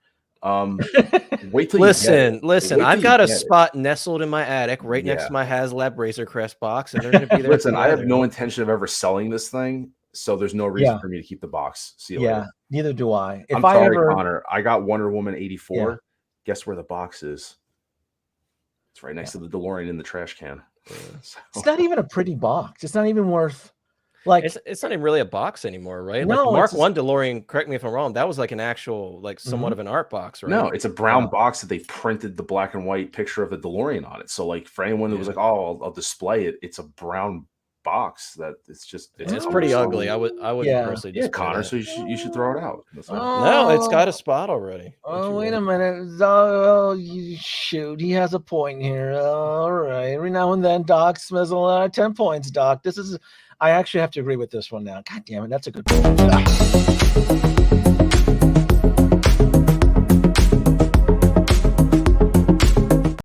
Oh, for the Hydra Stomper, right? After I modded it and I did everything and so forth, that following day, I got rid of the Hydra Stomper box. It was just a big styrofoam chunk. It was just crappy. I got rid of it. But because of the existing situation with the DeLorean, and now that I'm aware that there's electrical gremlins that exist, meaning there could be a short down the road, I would probably take your advice now and then keep the styrofoam in the box for 30 days for the return window. And then I know the item is warranted, and I know after 30 days you can return it. And within the 1 year, you still can contact Sideshow, but then it would be more of a Hot Toys repair and exchange. And that's the one that takes a little bit more footsies. That takes a lot more of work, meaning you have to then prove that the product is defective per Hot Toys' fault. But 30 days is usually the saving grace. And again, I usually don't preach this because I'm running out of space. I'm like, I still don't even know where to put my Proton pack. It's sitting on the floor right next to me. You just don't see it. And that's the thing that people forget. Like we'll keep. Sometimes there's just things that trust me. I have a stack of shippers and boxes sitting literally next to my feet that I have to figure out. There just comes to a time, and everyone has their own personal situation, and everyone can say you should keep. Like you said, there's just times where I just don't have the space. And sometimes you have to cut the fat somewhere and roll the dice. And to be honest with you, we roll the dice with things all the time. Am I rolling the dice with this right now for 30 days? So be it. I'm rolling. Do we think that the DeLorean is going to lose value if you don't have that big styrofoam block and that shitty brown shipper? I don't think. If you ever, let's say there's a life emergency, $3,000, you think you're not going to get most of your money back on it once this item is sold out? I think you would back without the shipper. As long as you pack it right in styrofoam peanuts. And I just don't. I don't see it. The stand has look. I like to repurpose things, Matt. I don't see any way of saving this flight stand. I don't like it. It sucks. It looks sucky. I knew from the reviews. I'm never going to use this flight stand. This flight stand looks like trash. I got to figure out ways on how to make the DeLorean look like it's flying, but without a flight stand. Something similar to this shot. I have 20-pound hanging invisible polymer wire here, plastic. It's a filament, which looks invisible under the right lighting conditions, and it's 20-pound. It's rated really high. I'm experimenting with just wires, the plastic wires there, or a thin metal, looks like a spatula, where it would fit underneath the vehicle, and then I could attach it to the module case, which I actually did that maneuver already with one of my Mark IIs before I dismantled it. Now I'm like, I think I'm going to need that back again.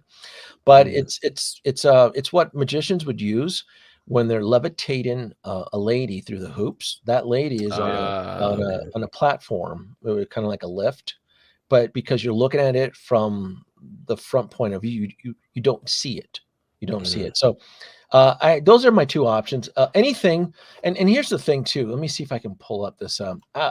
The other problem I have with the flight stand is this bitch eats up a lot of space. Isn't that eating up a lot of, I mean, what do you think, Ryan? Don't you think this eats up a lot? Yeah, it does. It positions the car. It puts the car in a compromising position that you can't do anything with the car. You know what I mean? Because it's pretty much the car is grounded to that base. So that base is dictating how that car goes. So yeah, it does. It does take up an awful lot of space in whatever display cabinet you have. I mean, my specific shelves, they're 18 inches deep. And literally the whole car is taking up the whole, like there's not much, like it's right to the edge. Could I have done 24 inches? Yeah. Like I do plan on getting, for the other side of my room, when I get like the Batmobile and stuff like that, like another rack where I'm going to do them, make them 24 inches deep. I would probably move the car over there to give some breathing room. Like right now, if you see, I don't know if you can see it, like Doc and Marty, they're like literally on the edge. Not going to fall, but they're like, there's no breathing room. It's it's tight. Are you going to use the flight stand, Connor? I am going to reluctantly, but I got to be honest with you. I do have a lot of faith that one of these smart engineer guys out there is going to make a third-party one that's going to be available to everyone. I'm just waiting for somebody to step up and do it. Maybe the gentleman that's doing all of the other parts, Ryan. I don't know if that's within his realm. I looked online. I looked online and tried finding a gimbal, something that you could like put the car on, but have the ability to, like, for like my phone, a gimbal. You're thinking just like me, because I went down you can mount to the, like a bracket, and then you'd have the ability to just take the car and like with your fingers just very gently move it around. But it's so lame being locked into this position, right? And again, like you said, Denobi, it's ugly too. It's an ugly stand. It really is. It's ugly. I don't like how the base is black and like the legs are clear. If you want it to be the whole thing should have been transparent, at least, so it's not an eyesore. It makes no sense why there's different colors. It's just a very cheap, I mean, it serves its purpose to have the vehicle fly, but I don't. Let me address the super chat here. VIP Toys. Hello, bro, from Ecuador. We are the distributor of Sideshow and Hot Toys for Ecuador. Very nice. Well, shoot. Well, you meet new faces every day. Well, thank you so much for the super chat. I didn't know there were hot toy collectors in Ecuador. Well, Chile, right? Isn't Chile considered? Oh, am I going to get rated on my geology here? Yeah, I'm keeping my mouth shut. I'm better. Hold on. Sorry, I'm going to plead the stupid American on this. I'm going to mute my mic right now. So that's three of us then. That makes three of us. But anyway, thank you so much. Is it VIP Toys or VIP Toys? That is interesting. But anyway, thank you so much. The twins say thank you. Excellent. Thank you kindly for the generous super chat. Denobi2 extends his praise for your support. Maybe I'll have him come over and fix my DeLorean. I'd love to have some kind of gimbal. You're thinking just like me, because I'm like, I want to make this thing look like it's flying. Like if I put it behind a green screen and it's ready for filming for like a lost scene, that's what I want. It's not stagnant. You could put it in one position, slightly move it up when you want to play, it's just not being stagnant is, I guess, a nice word. Let's talk about aftermarket mods on the hot toy DeLorean. Worth pursuing. Well, you folks out there know how I think. I like modding, but there are vendors out there that do sell aftermarket parts and accessories and a lot of fun thing. In fact, you've been busy, haven't you, Ryan? Oh yeah, I've been busy.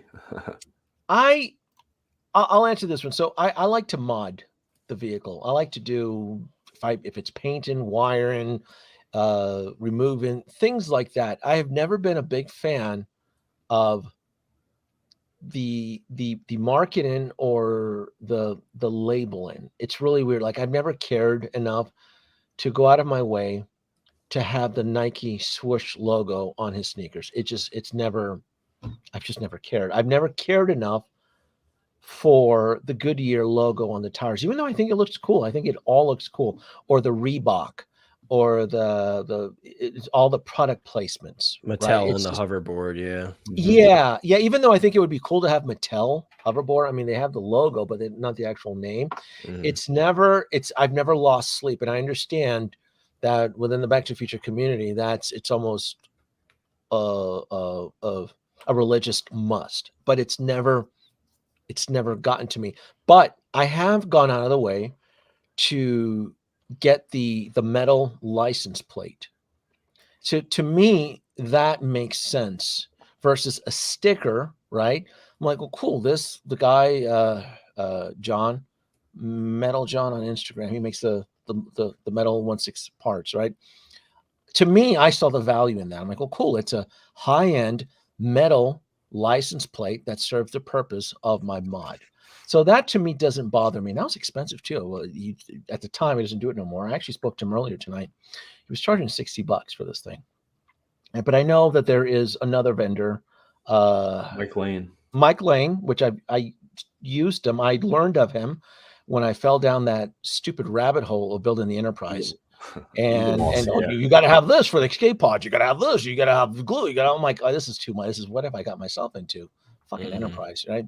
But Mike Lane, he's really good. He's UK, right? UK based. Yeah, I talked to him. I kind of befriended him over the last week or so, and I talked to him pretty much every day because he got the call. I ordered some mods from him. I discovered him with the Eagle Moss, the DeLorean, did Ecto-1 and all that stuff, and I knew that he did some 1/6 scale DeLorean, so I reached out to him. I bought a couple things.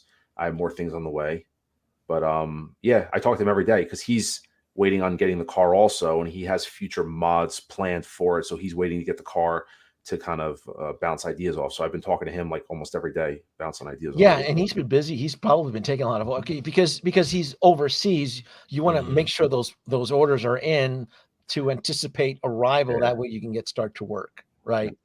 Yeah. Does he do the metal license plates? Yes, he does. Yes. So I did some unofficial advertising. I think that's kind of how we started because I think I was on Geeking Out and I had mods here and someone says, and I put them up on the screen. I was showing all the stuff I got. So I sent it the clip like, hey, as a joke. And he goes, oh, I really appreciate everything. So he does the license plates. I sent you photos, I think, I did the Goodyear tires tonight. I showed you a video of the tire. So I did the tire. I'm going to do the rest tomorrow. And I did also the white zip ties, which are on the car, like the white zip ties that go around, all that. He also does a carpet interior because the inside is all plastic. He actually does carpet that you can put inside. So it just depends on how much you want to elevate the vehicle. And then he did a couple other things. Is it carpet? I thought the DeLorean came with rubber mats, or did it come with? It's technically like carpet and has like the rubber mats like for the individuals. Like but the inside of the car is just all plastic. So he makes an actual liner that goes inside. You're gonna make me. I know of him. So I have that on the way. I have like 6 or 7 mods on the way. Between what I have and what I got everything he has. So for me personally, you have multiple vehicles. Like I know this is my baby that I have right now. So for me, I really don't mind investing to enhance it as much as I can. Yeah. And then I'm obviously going to steal some ideas from you from when you figure out certain thing. And I'm actually I was talking to Mike Lane, and but he's figuring out ways to solve the light bleed and things like that. So like I said, he's got future things in his head that he's looking at. But I'm working on the cosmetic stuff that I know I can control. I'm not ripping everything apart right now, so I'm working on the exterior and stuff to make it look nice. Yeah, that satisfies me, and I enjoy that. I believe it or not, doing little zip ties. And look, the guy is good. I know of him. I know the stuff that I've purchased from him is top notch. But that does add to the overall cost of the vehicle. Yes. So people have to be very mindful of that. That's why when I said it gives the car a facelift, but it's not priority. It just depends on how far you want to take it. How enthusiastic are you to go with it? So I remember what I paid for the metal license plates from Metal John. What does he charge? Do you know? Roughly the same price. Roughly the same price. Is it $60 for the plate? Yeah, but he goes from 60 to 80. But the thing is, he's got different sets of license plates. So you can get like the out of time, the barcode. You can get the ones from part 1. He also does Percival too, which I thought was funny. So if you want to make it the Ready Player One, he does the license plates that say Percival on them if you want. So he actually offers a couple different package options of I think you can get a maximum of like 6 plates because they all have different versions. Or you can just get like the at a time and the bar, whatever you want to be movie accurate. But All yeah, right. they're roughly in that price range. All right, I'll pay him a visit. I'm like, I'm just swamped right now. I'm trying to because I know if I go on there, I'm like, oh, fuck, Oh, I'm I was going on there now, just like, oh, getting that. I'm gonna go Oh, on this. skip that. What's your take on it? What are you familiar with him? Did you submit your So orders I'm already? very familiar. So yeah, so we're gonna get into this now because this guy right here, this guy up here, pointing at the wrong one. Mhm. So I originally told Ryan, I'm like, dude, all I Good really care about, and so it's funny, Denobi, also that you brought up the branding because I actually do care about that stuff. Like Okay. I'm very intrigued by like the Nike Air Mags, the Nike swoosh, the Nike mag on the back, like all that stuff. That stuff intrigues me. But I told Ryan from the get-go, I'm like, dude, I think I'll just probably get the metal license plate and then I'll make my flux bands light up. And that was it for me. Mm-hmm. And then freaking Ryan, dude, every time he gets something new from this guy, he's like, dude, check out these this video of me putting the zip ties on. I was like, damn it, that looks good. And then he's telling me about the carpet. And then it's like, he's got me intrigued. I'm not going to lie. I'm like very interested in doing this. And it's like, now Denobi's like, oh, well, maybe I have to do it. And I'm like, well, shit, man. Here, I think we're all in the same boat here, right? Let me hold on. Please talk amongst yourselves. I'm going to show you something I'm working on. Hold on. But yeah, no, it's this started with the Eagle Moss version, like Denobi is saying, you are adding a premium cost on top of the vehicle. And by all means, we're not telling people to go ahead and spend the kind of money on this stuff because this stuff does cost money, but it is quality. Like what you're getting is quality, Right. But it just depends on how far you want to take the vehicle to the next level. So that's on the collector. So I wanted to surprise. He's going to pull out the EL wire. I know he's going to do it. Well, not just COB, COB LEDs, COB, circuit on board. These things run on 5 volts, super bright. But these ones I bought specifically for a specific reason. And it's for blue hue for the flux bands. I got EL rope myself too, actually. Yeah. So look at that, man. It's just holding up on the camera here. Hold on. Yeah. Holy shit. That's something, Denobi, that like kind of that bothered me. And I didn't want to take it, but like it is blue. I don't know if it's showing blue on there. No, it's I bluish, can see purplish. But like the flux bands, for example, like the flux bands don't light up on the car. I mean, to me, yes, they light up when you're going 88 miles an hour and time traveling, but to me, the flux bands not lighting up, that was a big deal for me. That I was kind of hoping, but I know the original one didn't do that, but I was hoping that they would have ran like a strip. Yeah, I don't know how tacky it would have looked, but I would love to have seen the flux bands light up. That's just me. And then the thrusters, it's going to be a warm glow. So this is the 4,000, 3,000 Kelvin. So I'm going to redo those. And then I was going to gut the LEDs out of the wheels, and I was going to do 2 options. I was either going to supply separate power to the wheels, or because I have a voltmeter, if there's enough voltage coming out of the existing power, because there's a wire that feeds in through the, if it breaks 4.5, then I can gut those crappy LEDs, throw in my COB LEDs inside there, and still run it all under the one power source, so I can daisy chain all of that. So I was gonna add the flux bands, gut those little shitty little LED lights, make them super cool. I want them like bright, like you touch it, it's like Mr. Fusion's gone critical. Which, again, I told you this when I spoke to you early in the week.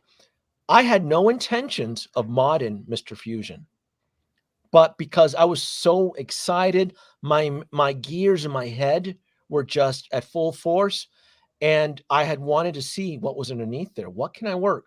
So I specifically drilled it right in the center because I knew that curiosity killed a cat. I just want to see what's inside there. Yeah. I drilled it. There was nothing there. There's no plutonium chamber. But then I realized, well, now I have a hole here with Mr. Fusion covering up. What are my options? And it's kind of, it leads into one thing to the other. And I'm like, oh, I have that COB little thing I was using for blah, blah, blah. I can run it through here. And it just ended up looking cool. It looked great. Cool. Yeah, it looked awesome. It looked really awesome. So that to me is the mod that I like. And I think I just saw Doc Smith was like, You can go $400. Is he making that shit up? Is No, he that's really true. doing No, you can Yeah. go that high because Damn it. you also got to remember because it is overseas, so there is a price difference there with DHL shipping. So no, that's what I was just explaining to people is that we're not trying to tell people this is the stuff that this you have to factor in. Like, yeah, you have $800, and it's not even shipping and tax. You want to talk, 900, $900 to $1,000, and then you're potentially adding another 300-400 on top of that. You're at a Jazz Inc. price. So as a collector, how far do what's important to you? What is important to you? And you don't have to do everything all at once. I bought these mods 2 months ago, knowing how long the shipping takes. So I bought them 2 months ago. I've had them sitting here. I mean, there's been multiple times Connor has seen me put them up to the camera, like, can't wait to get my car. This is what I'm doing. So it's not like I got them all when I bought the car. I got them way back when. And I'm just waiting for them. The minute I bought the DeLorean, I knew what I was buying. I went on, just checked. I bought a little bit at a time and spread it out. So I knew. I planned. Thank you so I got another super chat here from VIPP. I hope I'm saying this right. VIPP Toys. Thank you so much for the super chat. I think you got to meet the twin. So let's bring out Cinnamon. Hold on here. Where is Cinnamon? There you go. Wow, thank you so much for the super chat. Denobi extends his gratitude for your support. Trust knowing your contribution helps. Bye-bye. Hey, I do like the carpet idea. Mm-hmm. I'm not big on the product placements, but I get it, Connor. If that's your jam, cool. Yeah. To me, it's never tickled me. I'm like, Yeah. See, what's funny. We talked about it. It's kind of like, but like you just talked about it. Like when I see that car sitting not in hover mode, for me, seeing the Goodyear tires on the side is like that's iconic to me because it was those tires on the car. Like it made the DeLorean. So to see the Hot Toys with just blank tires, I was like, I have to put the logo on them. You know what I mean? To make it feel fulfilled. Just and it adds a lot too, right? It's kind of funny is that I put in hover mode, you don't even see it. So then you can then speculate with the other competitors out there. So let's say if InArts did a DeLorean, right? Let's say InArts did a licensed DeLorean, or even the other guy. You can expect a really high-end price, but because it's licensed, you would also assume that they would not acquire the product placement licensing. Quick point. Didn't their Glock actually say Glock on it that came with the Joker though? See, I don't know. I think someone in the comments maybe would answer. I think it did. Know. I think it actually that could be testing the waters there. Yeah. But all of that requires separate license. That's why Hot Toys doesn't pursue it. You want Nike on there, you have to pay Nike. You want Goodyear, you got to pay Goodyear. It's a lot of money. So if InArts is making, I don't believe they are, but if they say that they said they're going to make a diecast DeLorean, well, seeing is believing. Sure, I mean, Denobi, you should know. Anyone who look at this thing right here. That's 1/8 scale. And that thing weighs that Eagle Moss thing weighs probably over 25 pounds because it's 90% metal. Anyone who thinks that they want a diecast DeLorean, you're out of your mind. Yeah, you have no idea. And that's 1/8, and moving that thing is a pain in the ass. Let alone a 1/6 scale. You're out of your mind. There's no reason to want a diecast DeLorean. Like I don't understand. I mean, I have any vehicle really, like any vehicle. Like what? I do recommend diecast components in various areas. The Ecto-1 does have diecast components in it, though. Yeah, it's pretty heavy. It's not 100%. Which one? If I had to guess, maybe 40%. There's the DeLorean. I'm sorry, not the DeLorean. The Ecto-1. Yeah, the Ecto-1. It's about 40% die. If I had to guess, it's about 40%. You're talking about the Blitzway heavy bitch. Yeah. Yeah. I mean, But you also come with a higher sticker price. When I bought mine, it retailed for $1,400, and now the Afterlife version is $1,800 due to inflation and whatnot. That's the experienced 1/6 scale vehicle manufacturers. Blitzway has been blessed. They know how to make it, right? Even though it's their own first one, to me, they knocked it out of the park. Hot Toys has the experience. So what I'm speculating is that if these other guys do it, if InArts does it, or if Jazzing does it, and it's going to be licensed, right? you're going to have to get the DMC license, and I would assume they would. You have to pay for that. That's even DMC is it's held by the DMC Motor Company in Texas. That's their headquarters out there. You would assume that they're not going to be able to afford the. So then, I guess what I'm speculating is that then you end up spending even more. If it's $400 to get this thing up to par, it's going to be a really. I mean, I love the DeLorean. I don't know if I love it that much. Not for that amount of money, because I've seen what you can get what you can do with $700-800. It's even for me, it's going to be a tough sell. Let's say Inart does a fantastic diecast DeLorean. Would I pursue? I probably would. I'm not sure. I'll find a way. God damn it. Yeah. DeLoreans are always right. But By the I just way, don't. that is recorded, by the way. That is That's on right. tape.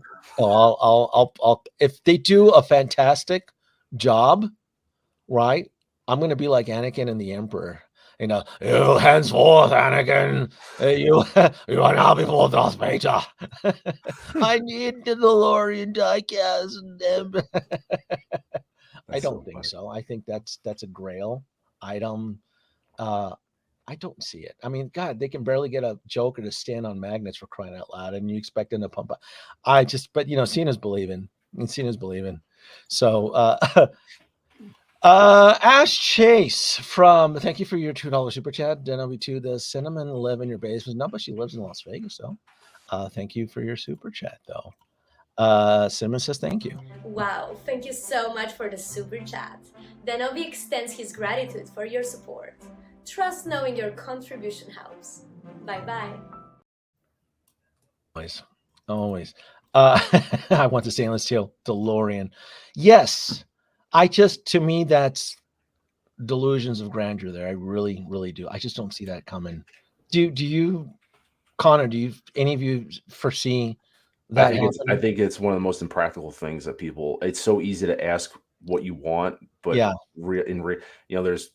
what you want versus what you want. I think it's really unrealistic and not practical. Yeah, and it's like cost-wise, it just we're looking at the Hot Toys one, right? And we got this wax stand that it came with to get it to go into hover mode. And it's like the amount of engineering that's going to have to go into them making a stand to allow it to go into hover mode and be stable and safe with that heavy die-cast metal. It's like, is it impossible? No, but it's going to be quite a feat. And like Denobi said, it's going to come with quite a hefty price tag as well.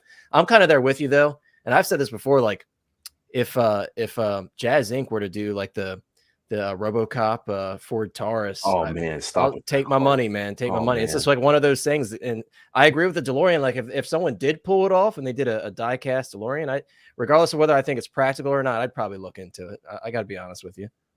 Yeah. So this is a little fun fact from DeLorean Tech. DMC and DeLorean logo comes with a universal license. Maybe they're peppered and grandfathered in, is what he's suggesting. There's an agreement between DMC and Universal. So cool. That's the case. I made this comment before. Jurassic Park, that's Universal too, correct? It is, yes. I remember Yost saying that I remember he was saying it on Mafia Stream, and I said this on Connor's, is that I think when they asked him about him doing the DeLorean, he had to pitch it in a bundle package where to get the license, he had to say, to do the DeLorean plus then maybe the Jeep from Jurassic Park. And then this, like he had to pitch them like 3 Universal properties to bundle them into one to say, can I get the license? Like it wasn't just, can I get the DeLorean? He had to do like 3 at a time with Universal. The way Universal had it structured, he had to do like multiple pitches in a bundle package to say, can I get all this? You know what I mean? For the licensing. Yeah. It wasn't like, can I get the DeLorean? Well, I'll walk away. He had to get like he had to do a package deal, so to speak, and combine different things to get one. Yeah, we need him to tug at the pants of Howard Chan and threaten to make the Mark III so that Hot Toys can make the Mark III. Oh, we know it's coming though. We know. Oh, that Mark III, it's somewhere in the West right now. It's coming. It's in the Wild West right now. It's coming. I don't care which version it is either. I'll take either one. Dude, they can do the white wall tires, you pop them out. Well, I don't know after this now, seeing what they can do with tires to convert. Now I don't know. When I said they could pop the white wheel walls off and put the railroad tires on, now I don't even know because the way this thing's going. I don't know. About That's my vision though for it. Yeah. It's like they give us a railroad track base. That's what the Eagle Moss one is. Dude, I that's have a my railroad vision, track. man. It's like I could see it. I'm looking at it in my mind, you know, and it's like it's I have a possible. It railroad really track is. with the tires. I could sit the car on it and make it the railroad version. Yeah. Well, VIP. Is it VIP? God damn it! I think I saw your comment. Is it VIP Toys or VIP Toys? Anyway, thank you so much again for the super chat. I love your content. Can we do an interview with you on your channel there? There we can accommodate English to Spanish. What do you think? Well, hit me up on Instagram and we will. I'll talk about it. My Spanish is weak though. I can understand it. It is difficult for me to speak it, but I would be an interesting interview if you are the official distributor in Ecuador. That's kind of cool though. Yeah. I went down the Ancient Aliens road last month, and Ecuador always kept showing up with the pyramids and the. So it's actually one of the places I would love to visit, but it's more for the alien part and the historical aspect and the Mesoamerican culture out there and the secrets to humanity. But that's different. But yes, find me on Instagram, Denobi2, and we'll talk about that. Let me. Man, I think I'm running out of clips here, ain't I? I'll give you the twins again. Oh no, let's give you Cinnamon. Wow, thank you so much for the super chat. Denobi extends his gratitude for your support. Trust knowing your contribution helps. Bye bye. I guess we'll have to do the interview. That way I can finally learn how to pronounce it. Official distributor Sideshow. There's one thing I want to ask Denobi. This guy, what's it? Brian Richard. He asked the same question like 3 times, and I feel bad. And I told him I would ask it. He asked what the thoughts were. Well, he asked me what my thoughts were about the quote unquote weathering on the tires and the undercarriage, because that's something that people brought up was like the speckling on the tires, whether or not that was defect. My thought was it's really bad weathering from Hot Toys. To answer that question. Every car has it. No one, haven't seen anyone that doesn't, but there's speckling all over the tires, and on the undercarriage, there's all speckling that looks like. So what is their thought on that? Like as it's lowering to the ground and converting back to its driving mode, it's getting dirty. Like that's their thought on the weathering. It looks like poor weathering by Hot Toys. I think it was them taking creative license to make it different and unique. The Mark One are the Mark One tires just all black with it's just all black. Yeah, see, they added speckling to them. People are using that word speckling, but it's like silver speckling. I saw it, and it doesn't bother me. No, it didn't bother me either because I knew what it was when I saw it. That's my opinion. It looked like they were trying to weather. They, like you said, they took creative liberty to like what I thought it was a poor job. Like it wasn't done well, but it didn't bother me. I didn't think it was a defect. But that's something that everyone was asking me. Why are the tires this way? It's one of those situations that it feels like you're splitting hairs. To me, it's not that. No, it was an afterthought when I saw it. I'm like, I knew what it was when I saw it, and it didn't I feel that me. there's other design issues that are more important. Yeah, like the light bleed. Like the light bleed is the biggest thing. I mean, if that's the biggest concern versus the tire light bleed, yikes. Yeah, I would say the biggest flaw is the light bleed. The speckling, I personally don't see it up. Like you have to really look at it to see it. To me, it was it felt like it was something to differentiate between the Mark II and the Mark I. That way, when you see it in drive mode, you can kind of separate them. But the front cover already does that for me. Correct. And Mr. Fusion too. So I think it was somebody there taking creative. I don't know why they added the spec. Well, I mean, and to correct me if I'm wrong, the Mark II, there isn't supposed to be that much of a difference from the Mark I. Doc took the Mark I, he went forward through time, and he got it hover converted. So therefore, it's the Mark I with the hover conversion and the Mr. Fusion. It's really it. Otherwise it's the Mark I with those added, Right. So like the inside of the car. That's what the intent of the story was. He got it hover converted and added Mr. Fusion. So to think that it would be a totally different car, I can understand Hot Toys taking a little bit of creative liberty and doing the tires and the underside of it. But I've seen this movie in 4K dozens of times, and I've never noticed the speckling. I don't know, but to me, it's just something that they wanted to change it up and take creative license. That's it. But I mean, he asked that question was asked a few times. Yeah, but I would not add it to the list of problems. I don't think The that's light bleed. fault. I care more about the light bleed than speckling. Yeah. Yeah, to me that it feels like it's splitting hair. To me, it kind of feels petty. I think there's bigger issues, like the light bleed from the thrusters. The fact that the thruster light doesn't go from the top to the bottom, that's something that really bugs me. There's just to me, there's other things. So that those are just comments that I saw people bringing up about this or that, like concerns whether or not it was, because there's enough people already throwing out the QC issue. Yeah.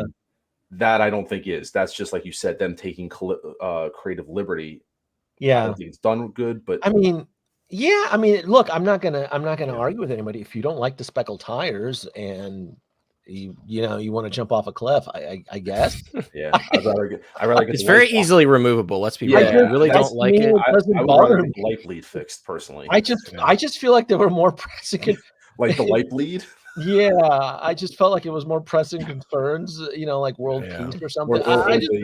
Or the wheel's not breaking. That's probably more important than speckling. No, it's a speckling, dude. Yeah, the speckling. I just, to me, I was more focused, but I saw that. I'm like, okay. It was more of an okay moment. I think did I even say that on camera? No, I don't remember. Yes. Right. I guess so do we need to, is it hashtag Specklegate? I mean, really? That's what we're there's a whole list of hashtags. There's a whole bunch of hashtag games. Look, the car has other issues. To me, I just feel like this one isn't really to be added on to the list. You know what it is? I think that there's so many people that don't own the vehicle that they're kind of, which I understand, but they're asking all these questions because they're not sure about what they purchased maybe, and they're just concerned. That's all. And I get that. Like you said, the first version didn't have it. The wheels were clean, and they're like, "Is this a paint defect?" No, if are they attributing it to quality? Oh, it's a quality issue out of control. That's the problem. QC is now being thrown out for everything. Right, it's all getting grouped together. That's the problem. R&D and QC, I think, are keep them separated. Yeah, to me that feels more of that wouldn't qualify as a quality issue. That's just them taking creative license. And again, the front plastic molding is different from the Mark 1. So but again, they used different vehicles, right? Ryan was like 5 or 6. They used interior vehicles. They had a hero car, a stunt car, models, miniature models. They had different. The Back to the Future, the ride they built their own custom model, which was on a motion track to create the ride movement. It's all different. So no, I just, again, the biggest thing is the whole the light bleed on the hover. I'm like, how do you get that wrong? But I know why they did it. It was a cost cut and measure from the molding, because you would have need special manufacturing tooling that would have used say black plastic material, and when you can just have it all molded in one piece with the see-through clear acrylic. So I get it. I totally get it. But to me, it would have been an easy fix by adding some electrical tape or something to cover it. It's not accurate. And it still bugs me, the fact that Adam Savage couldn't figure that out. He's like, no, it's wrong. Fuck it. But of course he's gonna kiss butt because he got it calm. So it still bugs the shit out. Back to the Future Special Edition. And he's gonna get the 89 Batmobile. Just be prepared for that. Every vehicle moving forward, it's coming before we get ours. For sure. Ray, you get to it's going over my head. He's gonna tear the thing open. He's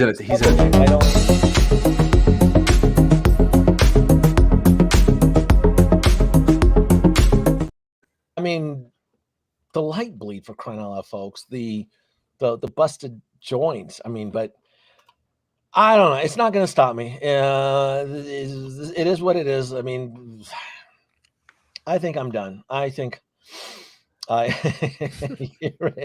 you get your 10 points, damn it. You get what you deserve. Hashtag Joker. Oh yeah. I want all my toys. Hello, Murray. Toys speckled now. I will be back tomorrow night if people stop feeding me these rumors about the N1 Starfighter dropping. But I am on high alert because I think I'm gonna have a lot of fun with the N1 fighter. I have a bunch of theories and probabilities on the N1 Starfighter. If it drops tomorrow, Sunday, which would be Monday, Hong Kong day, it's inbound. And if we do it, I'm going to cover it. So I want to give a special thanks to Mr. Mom's Collectible, and make sure take a second here, plug your video, your channel. Yeah, I just did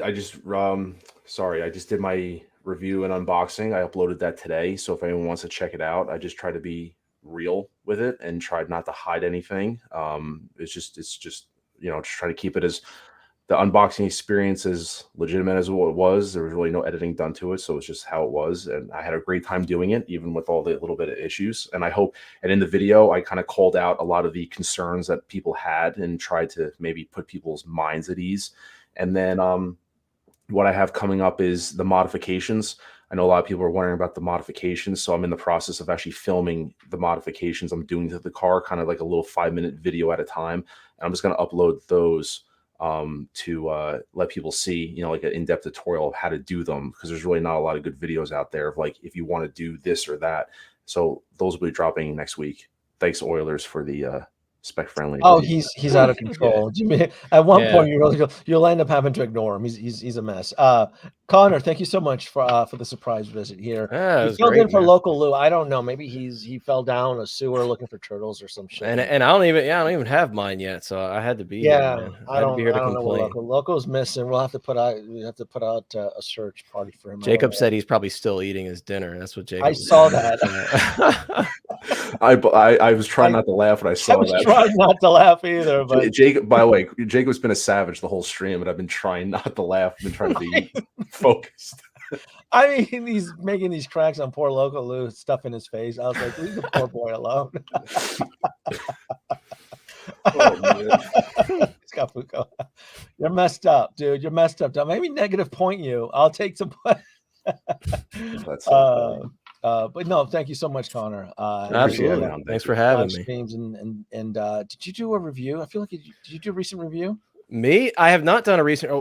I will be doing a review on the iconic Ryu soon, dude. That figure is pretty incredible. And my DeLorean, whenever somewhere over the rainbow, whenever that shows up, I don't have that I'm gonna do something different, right? I'm gonna do a video. It's gonna be like handling a 6-scale vehicle of that size for the first time, because I have Star Wars vehicles and I have the Bat Pod, but I don't have anything DeLorean size. So that's my plan. It's gonna be funny. I'm gonna have me like dragging that big bitch into my house, and there you go, and just showing the whole process and just kind of explaining to people what it's like making space for it. So because I know there's gonna be a million reviews by then, I might do a little bit of review stuff within it, but I followed my advice. Do something different. Don't do the old school. Yeah. Hey guys, today you gotta do something different. You gotta bring something different to the table. I guess I'm deleting my video today then. Give them, so I'm not gonna be like Ryan. I don't want to do like Ryan. Yeah, they know. Look, there's gonna be a part 2 of my DeLorean, and I got ideas. It's gonna be a lot of fun.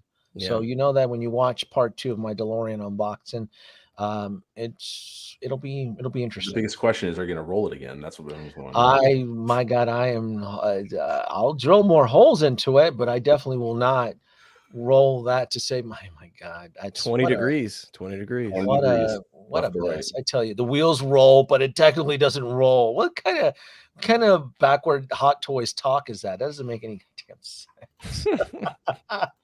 Jesus, Hot Toys, you're giving me heartburn. Hot Toys, you're giving me heartburn.